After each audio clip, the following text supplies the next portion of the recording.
A pre-qualification guarantees me I'll get the house, right, Yetta? Well, even an approval doesn't guarantee a thing. Moving forward with the Decker team. Moving forward together with the Decker team. Hello, I'm Yetta Decker. And I'm Ken Decker. And we're excited to welcome you to another episode of Life's Inside Track, where we share techniques, thoughts, tips, tools, and even some truths that we all need, we all deserve. So we can turn our house into a home where our families thrive and we can live the best life possible. So in this episode, we're going to consider that there's a pre-approval, there's a pre-qualification, and there's an approval. And what does that mean to you? Yeah, because I think we sometimes get confused around mortgages and what it really means. And I'm sure that you as a consumer, somebody that's not in it day to day, would also get confused by some of the terminology, because you can go on a bank website or mortgage website and go, oh, get pre-approved just in 5 minutes. 5 minutes? Not even 5, maybe 3 minutes. And yet, what does that really mean? What have they done? Right. So a pre-approval simply is that your numbers based on the information you've provided works. Yeah. It's really that simple, right? It doesn't do a credit check. Mm-mm. There is no looking at your past history. There's no determining where your deposit or down payment's coming from. There's no verification of anything. Right. So it's basically just saying, based on the numbers you give, you would qualify for a mortgage of, let's say, $400,000 or $600,000 mortgage, right? Like the thing you'll usually be able to put in is like your income. It'll give you a pure opportunity to put in your debts and your expenses and those kinds of things related to the ratios that the financial institutions use. Mm-hmm. But it doesn't even let you put the house connected to the pre-approval. So it's really a preliminary pre-approval based on the numbers you provide. Yeah, and then we get into qualified, pre-qualified. And that's an interesting word because they're qualifying what you've told them and getting proof. So at that point, they're going to pull a credit bureau. Right? You're going to provide pay stubs. You're going to provide a letter of employment or tax returns if you're self-employed like we are. So we don't have to provide a letter of employment, but we do have to provide our statements. P1 generals and notices of assessment for sometimes 2 or maybe even 3 years. Yep, for several years, because they want to see the consistency of income, not just 1 year where you jacked it up to try and get yourself ready for a mortgage. So they're going to do a pre-qualification on you.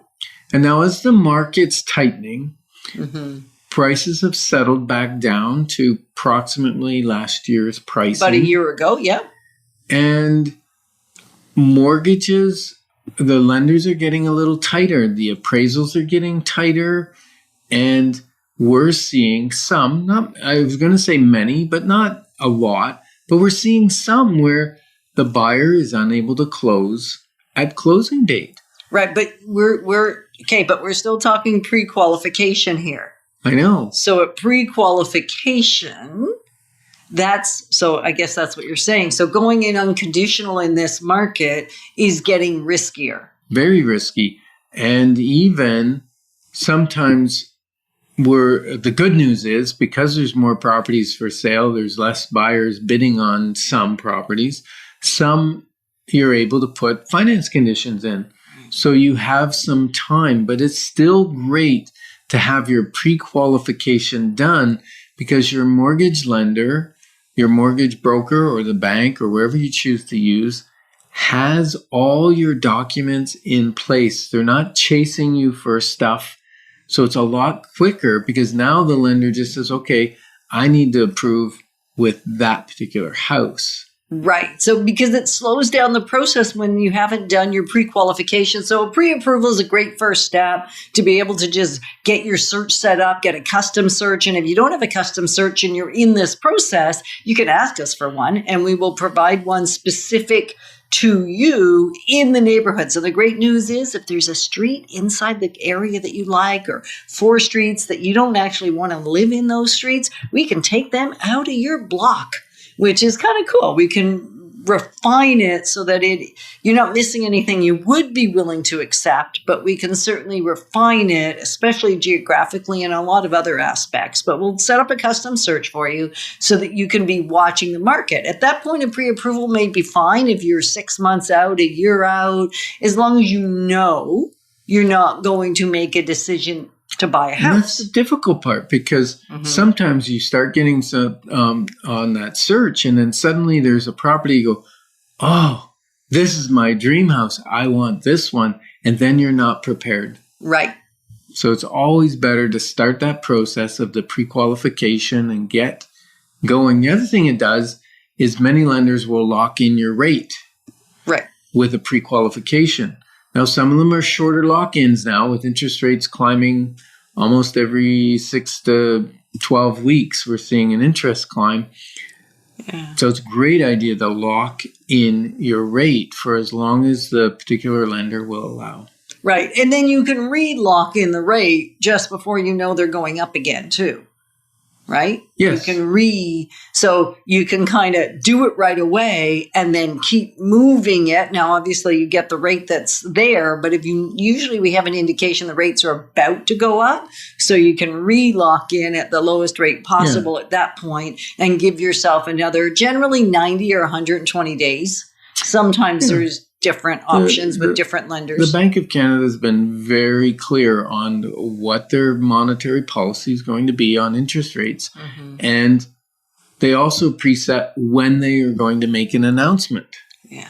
So it's pretty easy to know when to lock in before that happens. Right. So we're just encouraging you to stay on top of that for you so that you get the best rate possible. And then there's the third piece, which we'd be remiss if we didn't talk about an approval. Because I think when we talk about approvals, I certainly in the past, if I heard the word approval, that means I'm approved. That means I'm guaranteed, right? No.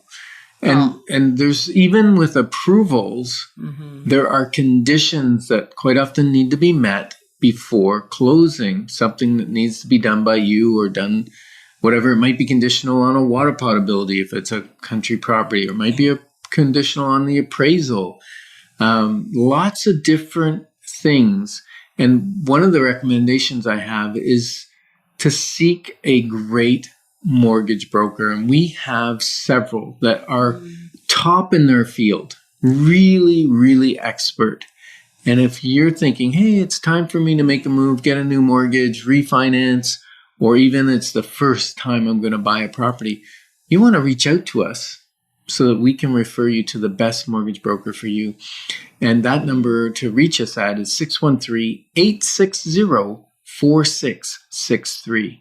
Right. So with an approval, they have usually attached the property to the house because that's the piece that's missing with a qualification is they can't obviously attach the house until maybe the night before if you found the right one, and we want to make sure before we go in unconditional. So there are things that we want to do to mitigate your risk. With an approval, recognize they're still likely going to pull a credit check right before closing. We're going to talk about that later on in the show. But that's why an approval is not necessarily an assurance. 100%. That's right. So what you want to do is receive guidance.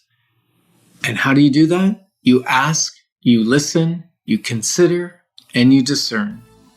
And we're grateful that we're your partners in moving forward towards wisdom, wealth, and worth. Moving forward with the Decker team. Moving forward together with the